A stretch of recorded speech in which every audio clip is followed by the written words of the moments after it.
On a vu que certains tueurs vont aller consulter des informations sur d'autres tireurs qui ont fait, par exemple, le même genre d'acte ailleurs dans le monde. Je m'appelle Élise Demers, cofondatrice de Notoriété Zéro. On est un collectif de citoyens et citoyennes concernés par la couverture médiatique des tragédies comme on a vécu à Québec en fin de semaine.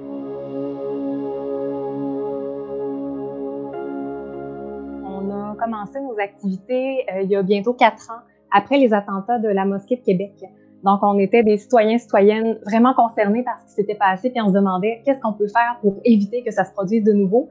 Puis en lisant un petit peu sur justement la notion d'effet de contagion, ou encore sur le fait que certaines de ces personnes-là vont s'inspirer de crimes semblables qui ont déjà été commis quand on parle de tuerie de masse. C'est là qu'on s'est dit, mais OK, il faut qu'on fasse quelque chose. On pourrait s'attaquer au moins à ce petit volet-là qui est la couverture médiatique. Comment est-ce qu'on peut éviter que cette couverture-là puisse empirer la situation? J'ai l'impression que depuis 4 ans, il y a une meilleure conscientisation de la part de plusieurs journalistes et de plusieurs médias sur les bonnes manières de couvrir une tragédie comme celle-là et sur les pratiques qui sont à éviter. Avant tout, il faut savoir qu'on peut nommer le nom de l'auteur d'une tuerie de masse. En fait, il faut le faire parce que sinon, on pourrait créer l'effet inverse. On pourrait créer une méfiance dans la population qui se demande « mais pourquoi on nous cache des choses ?»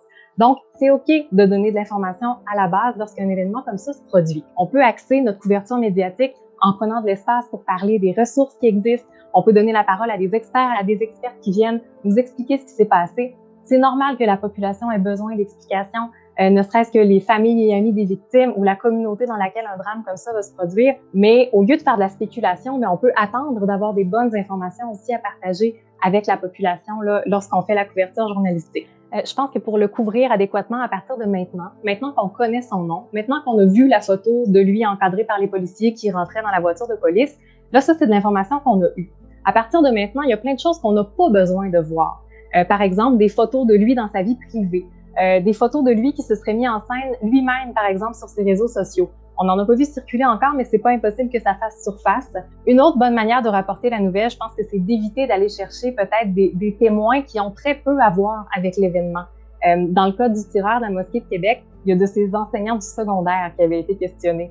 Rendu là, je pense pas que c'est pertinent. Puis je pense qu'on rentre trop dans la vie privée de cette personne-là. Il y a un risque que tranquillement, ça puisse effectivement inspirer d'autres personnes qui diraient « Ah, moi aussi j'ai vécu ça quand j'étais jeune au secondaire ». Je dirais aussi que tout ce qui est de la spéculation. Je pense pas qu'on a besoin de spéculation en ce moment. Je pense qu'on a besoin de rapporter les faits, mais d'attendre d'en savoir plus sur les résultats de l'enquête pour savoir effectivement est-ce qu'il y avait des motifs derrière ça, est-ce qu'il y avait un message qui voulait passer. Pour l'instant, ça semble pas être le cas, mais on le sait pas encore.